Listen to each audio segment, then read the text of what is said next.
नहीं। धर्म तो ये बाद के जो पिछलग्गू लोग होते हैं ना, अपनी मान बढ़ाई के लिए धर्म की आड़ लेते हैं और धर्म बनाते हैं।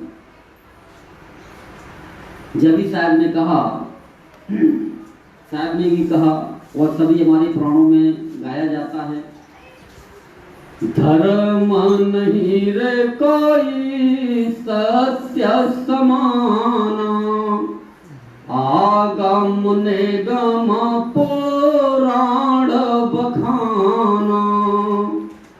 यानी आप कितने भी पुराण पढ़ लो, कितने भी भागवत पढ़ लो, कितने भी ग्रंथ पढ़ लो, लेकिन आपको एक ही मिलेगा। क्या मिलेगा? सिर्फ सत्य मिलेगा कि सत्य ही वो धर्म। जिसने जाना उसने सत्य को ही जाना और उसने कहा कि भाई एक ही है। वो क्या है? वो सत्य है, वो सत्य है। लेकिन जो पीछे वाले होते हैं, अब वो सत्य तक तो पहुंचने की कोशिश नहीं करते कि भाई जो उन्होंने जाना उसको हम भी जाने, आखिरकार वो सत्य है क्या। तो फिर ये धर्म के जो बंधन है, धर्म की जो राह है, ये अपने आप ही टूट जाएगी अगर उसकी तरफ बढ़ेंगे तो। लेकिन अपना अपना वर्चस्व काम करने के लिए, अपना अपना अहंकार सिद्ध करने के लिए कि मैं बड़ा, कि मेरा धर्म बड़ा, कि मेरा धर्म बड़ा, कि मेरा धर्म बड़ा। भाई धर्म तो कोई है ही नहीं। धर्म तो सिर्फ एक, सबने यही माना कि धर्म एक सत्य है और जिसने जाना उसे मानने की आवश्यकता ही नहीं होती, क्यों? उसके सामने तो सब कुछ क्लियर होता है। तो धर्म कोई मानने की चीज नहीं है और आजकल मान्यता में हम पड़े हुए हैं। ये इसीलिए परेशानी का सबब बना हुआ है चारों तरफ। और जिस समय हम जानने में आ जाते हैं तो फिर ये सारी भ्रांतियां खत्म हो जाती हैं। लेकिन जानने वाले बहुत कम हुआ करते हैं। जो उंगलियों पर हम गिन सकते हैं जानने वाले संतों को, तो पहले भी कम हुआ करते थे, आज भी कम होते हैं।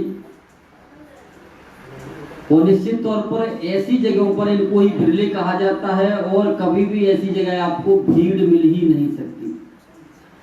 भीड़ होती है मानने वालों में, जानने वालों में नहीं होती। को जिसने जान लिया वो स्थिर हो जाता है, उसे क्या लेना देना।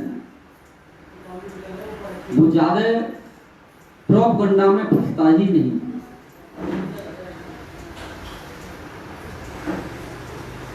तो सत्य ही सर्वोपरि था, सर्वोपरि है और सर्वोपरि रहेगा। तो हमारा धर्म क्या है? सत्य है। इसीलिए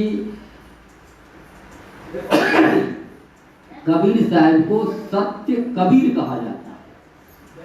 सत्य कबीर कहा जाता है उनको, तो क्योंकि उन्होंने सत्य को जाना, इसीलिए सत्य कहा जाता है। यानी जो सत्य है वही कबीर है। लेकिन हम सत्य तक न पहुंच नहीं पाते, जान नहीं पाते, इसलिए अब भिड़ जाते हैं। नहीं, तेरे कबीर क्यों नहीं कहा? क्योंकि तू तो कबीर पंथी है, कबीर को ही भूल गया, अपने बाप को ही भूल गया। अरे बाप को ही 10-20 होते हैं क्या?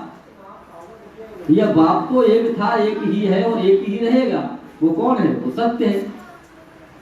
तो यानी झगड़ा जहां भी होता है मानने वालों में होता है, जानने वालों में नहीं होता।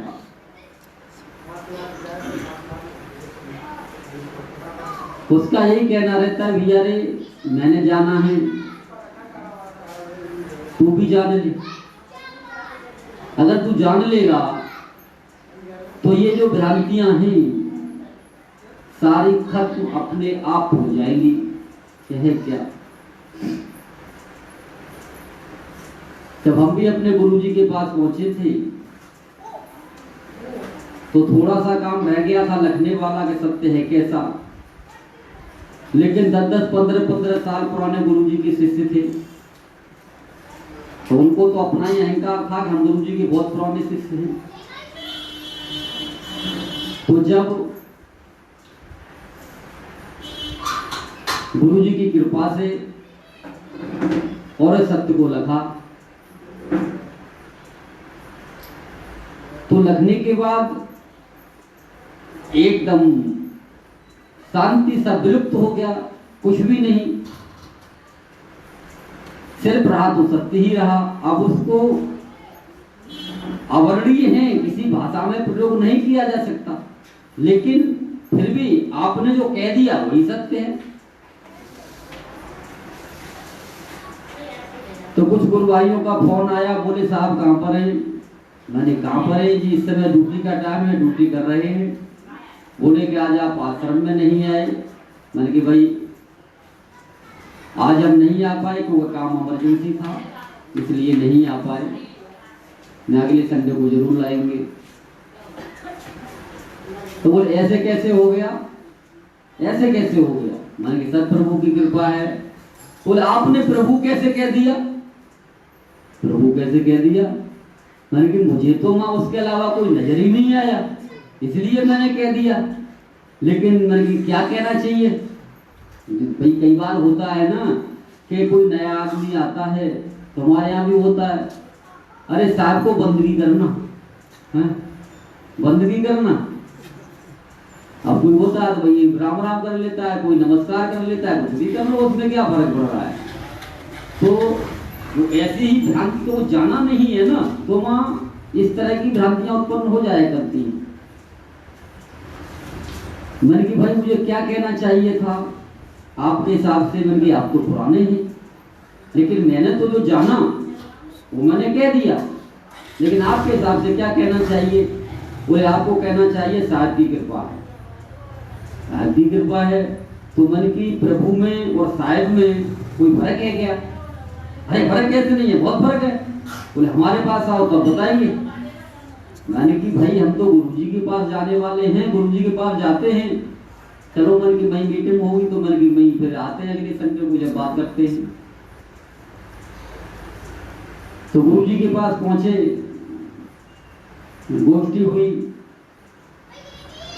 गुरुजी ने सबको समझाया। तो वो तो भूल गए क्या कहा था, लेकिन वो प्रश्न हमने रख दिया साहब के सामने। मैंने कि साहब में, प्रभु में, सत्य में, कबीर में या भगवान में, गॉड में, परमात्मा में मैंने क्या फर्क है? मैं फर्क बताओ। तो गुरुजी कहते हैं कि भाई जिसने लख लिया उसके लिए तो कोई फर्क नहीं है, उसके लिए तो सब एक ही हो गया। वो जिसने लखा नहीं है उसके लिए तो सब फर्क ही फर्क है।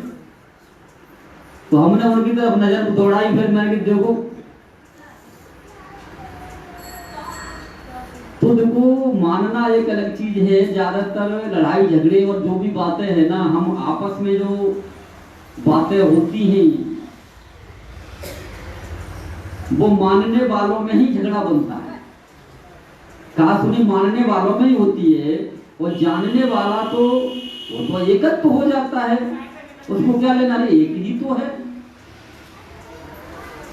हम तो जब और मान लो संसार में घुसे, बोले कि हम नहीं मानते किसी भगवान को, किसी सत्संग को, किसी गुरु को नहीं मानते। मैंने कि अपने को तो मानते हो।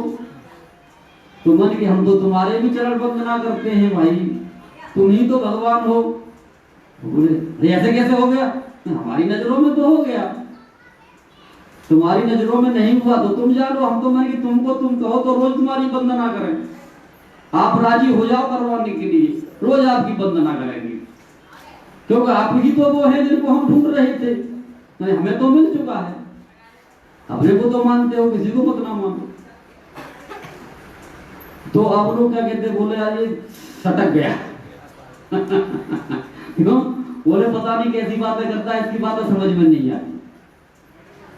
तो इसीलिए ऐसे लोगों को लोग पागल कह देते हैं। तो कोई नई बात नहीं है, ये हमेशा से होता आया है। जब गरीबदास महाराज साहब ने उनको लिखाया और अपने देश ले जा करके दिखाया, और जब वहां का उन्होंने वर्णन किया बताया कि भाई वहां पर ऐसा है, पूरा ग्रंथ लिख मानी बोल दिया उन्होंने, लिखने वालों ने लिखा नमक मिर्च मिला करके। तो उस समय जब उन्होंने कहा तो पहले तो लोग यही कहते हैं कि बोले कि ये पागल हो गया। जब गुरु नानक देव जी को बेई नदी पर मिलने के बाद, वो सतलोक जाने के बाद साहब से मुलाकात हुई, तो वो ढूंढते फिरे कि भाई कहां पर है वो। जब वो जाकर के वहां पहुंचे और मिला, बोले कि जिसको तुम एक कपड़ा बुनने वाला मामूली सा समझते हो, बोले कि ये मामूली नहीं है, बोले यही तो वो करता है, दुनिया जिसके लिए पागल हो रही है। क्यों? अब जिसने जाना उसे मानने की आवश्यकता ही नहीं होती, लेकिन जिसने नहीं जाना वो आपकी बात को नहीं मानेगा। अब वो चिल्लाएगा कि मुझे तो कबीर से ही मिलना है। अब कबीर कहाँ है? अब ढूंढ ले भैया है, मानो भगवान से मिलना। भगवान है कौन, कहाँ है, कौन से भगवान से मिलना है? तो भगवानों की तो यहाँ पर लाइन लगी पड़ी है। तो पहले ये डिसाइड कर लो कि आपको कौन से भगवान से मिलना है। भाई जिसने जाना उसने एक ही सुर में कहा कि जो सत्य है वही भगवान है। और आप अगर सत्य को जान लोगे तो ये भ्रांतियां आपकी भी खत्म हो जाएंगी। अब इसी बात को ही भगवान शंकर ने भी पार्वती जी को समझाया था। उन्होंने कहा था कि प्रभु दुनिया तो आपका भजन करती है कि नाथों के नाथ भोलेनाथ, त्रिदेवों में सर्वोपरि है, इनसे बड़ा कोई नहीं है, लेकिन आप किसका भजन करती हो? आप भी समाधि में किसी का ध्यान लगाते हो, वो कौन है? तो उन्होंने भी एक स्वर में सभी ने यही बात कही है। तो उन्होंने कहा कि उमा कहूं में अनुभव अपना, क्योंकि अनुभव की बातें हैं, कहने सुनने की है ही नहीं, जिसने जान लिया उसके लिए हो गया। तो उमा कहूं में अनुभव अपना, सत्य हरि भजन जगत सब सपना।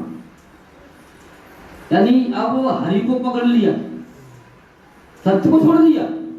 अब हरि कौन है? भगवान विष्णु है। तो भगवान विष्णु को भजन करते हैं वो तो, क्योंकि बिना सत्य को जाने हम इस आवरण में पड़ जाते हैं। और जब तक ये आवरण, ये दीवार है ना, ये तो दीवार है हमारी, जब तक ये दीवार नहीं टूटती, ये आवरण नहीं हटता, तब तक हमको वो सत्य नजर नहीं आता। जबकि वो साफ कह रहे हैं जो सत्य है ना वो हरि है, लेकिन सत्य को तो एक तरफ हटा दिया, हरि के पीछे पड़ गए और हरि को ढूंढने, हरि विष्णु भगवान है। जबकि बाबा तुलसीदास और भी कह रहे हैं कि हरि वो नहीं है, हरि कौन है? हर व्यापक सर्वत्र समाना। हरि सबके अंदर समाया हुआ है, वो समान रूप से, ऐसा नहीं है किसी के अंदर ज्यादा है किसी के अंदर कम है, हर जीव के अंदर वो समाया हुआ है। चाहे तो हाथी हो, हाथी के अंदर भी उतना ही है, उतना ही मात्रा में है, उतना ही बड़ा है जितना कि चींटी के अंदर है। तो हर व्यापक सर्वत्र समाना, सब में समान रूप से वो समाया हुआ है। लेकिन अब उन्होंने माना है तो वो लड़ाई झगड़ा करेंगे, नहीं मानेंगे। लेकिन जिसने जान लिया वो मान जाएगा। हाँ भाई बाबा तुलसीदास ठीक ही तो कह रहे हैं, लेकिन जब वो तुम्हारे सामने अब वो कहेगा कि भाई मूर्ति ला के रख देगा, बोले कि ये है भगवान, हाँ भाई इसके अंदर भी है, इसके अंदर भी है। कहा हर व्यापक सर्वत्र, यानी हर में, जर्रे जर्रे में, जर्रे जर्रे में झांकी भगवान की। तो किसी सूझ वाली आंख ने पहचान की, तो जानने वाला तो उस पत्थर की मूर्ति में भी परमात्मा को मान लेगा, जाकर उसने जान रखा है। एक पक्की विशेषता बता, वो मान लेगा, वो उसके सामने भी झुक लेगा, कोई फर्क नहीं पड़ेगा। क्यों? जर्रे जर्रे में है, मेरा तो प्रभु इसके अंदर भी है। लेकिन जिसने नहीं जाना, और उससे कहो कि जिंदा जिंदा में उससे कहो कि मेरे बाप में भगवान है, या मेरे गुरु में भगवान है, तो वो नहीं झुकेगा। क्यों? उसने जाना नहीं है, उसने जाना नहीं है, उसने सिर्फ माना है। तो मानने वाला हमेशा द्वंद्व में अपनी जिंदगी को जीता है। द्वंद्व, कभी उसे शांति नहीं मिलती। वो जानता ही नहीं है शांति की चिड़िया का नाम है, हमेशा द्वंद्व में। एकांत में भी बैठा होगा तो कभी उसको शांत उसका दिमाग रह ही नहीं सकता।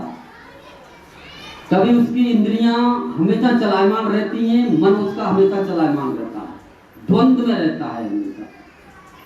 लेकिन जिसने जान लिया वो परम शांति में स्थिर, जिस तरह से समुद्र स्थिर रहता है इस तरह से स्थिर रहता है। लेकिन समुद्र में भी जब कभी ज्वार भाटा आता है ना, तो उसे कोई रोक नहीं सकता। इसी तरह से जो अपनी शांत अवस्था में रहने वाला संत जिस समय बोलना शुरू कर देता है ना, तो उसके सामने न तो कोई आज तक टिका है, न कभी टिक पाएगा। पीछे पीछे कितनी भी बातें कर लो, क्यों? सामने नहीं टिक सकता, क्योंकि उसको कुछ लेना देना नहीं होता, अपने में शांत रहता है, मस्त रहता है। लेकिन जब कभी मान लो मौज होती है उसकी, तो वो बोलता भी है। बाद बाकी उसे कोई संसार से लेना देना नहीं होता।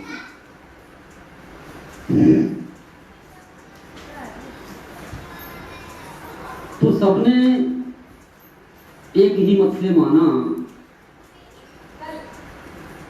कि सत्य है वही सर्वोपरि है, और सत्य को जानने के लिए सबसे पहले जो शुरुआत हमें करनी होती है, हमको सत्य बोलना चाहिए। जितना हो सके उतना सत्य बोलने की कोशिश करनी चाहिए। अभी थोड़ी देर पहले तुम्हारे वो पड़ोसी आए थे सुबह के टाइम में, तो बोले साहब मैं बहुत दिन से आपसे मिल रहा हूँ, बातचीत कर रहा हूँ, लेकिन एक बात मैंने आपके अंदर देखी, आप जो भी कहते हो सटीक सत्य कहते हो, कोई लेना देना नहीं। तो बोले ये तो मैं मानता हूँ कि आप सत्य कहते हो और सत्य हो, लेकिन अब सत्य को जानना भी तो पड़ेगा। सत्य कोई बिना सत्य को जाने कोई सत्य बोल नहीं सकता। क्यों? उसका एक रीजन है, उसको ये पड़ी रहेगी कि अगर मैंने सत्य बात कह दी तो ये जो सामने वाला है ना ये चला जाएगा। तो होता भी है, सत्य बात कह दी तो ना कोई पड़ोसी दिखाई दे, न घर वाला दिखाई दे, न शिष्य दिखाई दे, क्योंकि वहां सत्य ही दिखाई देगा फिर, और वो किसी की परवाह करता नहीं। जिसने जान लिया वो किसी की परवाह नहीं करता। यही कारण है कि ऐसे संतों के यहां कभी भी आपको मिल नहीं सकती, क्योंकि वो सत्य में लीन होते हैं, और सत्य कभी भी तोलता नहीं है। मानने वाला तोलता है। मानता कौन है? मान्यता कौन बनाता है? मन ही मान्यता बनाता है। तो मन मान्यता बनाता है तो मानने वाला तोलता है। तो भाई अगर ये दुष्ट हो गया, चला गया, तो क्या होगा? क्यों? कि मेरे खाने के लिए कहां से आएगा? जब सत्संग करने के लिए जाऊंगा तो टेंट कौन लगाएगा? हाँ, मेरे लिए गाड़ी कौन लेके आएगा? तो इस तरह की तमाम दुनिया की उसके सामने अड़चनें खड़ी हो जाती हैं सत्य बोलने से पहले। तो कहते तो हम सभी हैं महाराज, लेकिन सत्य पर चलना और बोलना बड़ा खाने की धार पर चलना है। बहुत मुश्किल काम है। लेकिन जब सत्य को जानने वाला और बीड़ा उठा लेता है कि मैंने सत्य ही बोलना है, चाहे दुनिया एक तरफ हो जाओ मैं एक तरफ खड़ा रहूं। क्यों? कि जहां सत्य है वहीं परम सत्य है। क्योंकि जब वो उस पर अटल हो जाता है तो वो परम सत्ता जो है, जिसको सिर्फ एक सत्ता कहा जाता है और कुछ नहीं, जो सत्ता है उस सत्य को कभी भी हारने नहीं देती, वो उसके साथ हो जाती है। भाई जब तो लौकिक में भी इस संसार में खेल खेल के दिखाया कि पूरी कौरव सेना एक तरफ खड़ी हुई थी और जितने भी गुरु महागुरु सबके सब धुरंधर एक तरफ खड़े हुए थे। यहाँ तक इच्छा मृत्यु का वरदान भी जिनको बताया एक आदमी ही सबको खत्म कर देगा, वो सब एक तरफ खड़े हुए। लेकिन जहां सत्य था, लेकिन सत्य को महाराज परेशानियां तो उठानी पड़ती है। आपका वो सत्य एसी में बैठ के मिल जाए, आपको कोई जाना आना नहीं पड़े, ना सत्संग में जाना पड़े, ना मेहनत करनी पड़े, ना भजन करना पड़े, और आपको सत्य मिल जाए, ऐसे तो नहीं मिलेगा। कितनी खाक छाननी पड़ी पांडवों को और पूरा जीवन बेचारे छानते ही रहे, लेकिन सत्य नहीं छोड़ा, सत्य नहीं छोड़ा। और फिर भगवान ने भी कह दिया कि जहां सत्य है मां मैं खड़ा हूं, चिंता ना कर। चाहे सारी दुनिया एक तरफ और हो ही गई थी उस समय, और क्या था, पूरी दुनिया एक ही तरफ थी और सिर्फ पांडव एक तरफ खड़े हुए थे। और लेकिन कह दिया कि भाई तुम सत्य पर चल रहे हो, तो सत्य के साथ भगवान कहते हैं कि जहां सत्य है मां मैं खड़ा हूं। और सत्य को कभी लड़ने की जरूरत नहीं होती, उसे बहुत बड़ी है। क्यों? क्योंकि सत्य एक अपने अंदर एक ऐसी पावर लिए हुए है, उसके संकल्प मात्र से ही सारे काम हो जाते हैं। संकल्प भी बहुत बड़ी चीज है। साहब के यहाँ तो संकल्प ही नहीं करना पड़ता, या संकल्प की भी आवश्यकता नहीं होती। क्यों? वो कई बार हम देखते हैं कि संकल्प भी फेल हो जाते हैं। तो साहब के यहाँ संकल्प की भी आवश्यकता नहीं है। लेकिन जो वो परम सत्ता है हमेशा सत्य के साथ किसी न किसी रूप में अवश्य रहती है। और संत इसीलिए निश्चिंत रहता है क्योंकि उसे वो दिखाई देती है, इसलिए तो निश्चिंत रहता है। क्योंकि मेरा रक्षक तो मेरे साथ खड़ा है, मेरे साथ में है।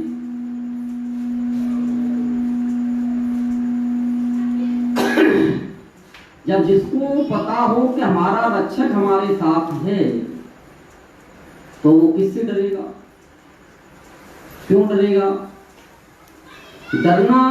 डरने की बात तो बहुत पहले की है। साहब ने डरने के लिए भी कहा, तो देखो किसी से भी ना डरो। डरो तो किससे डरो? अपने कर्मों से। आपको संसार में किसी से भयभीत होने की आवश्यकता नहीं है, और भयभीत होना है तो अपने कर्मों से भयभीत हो।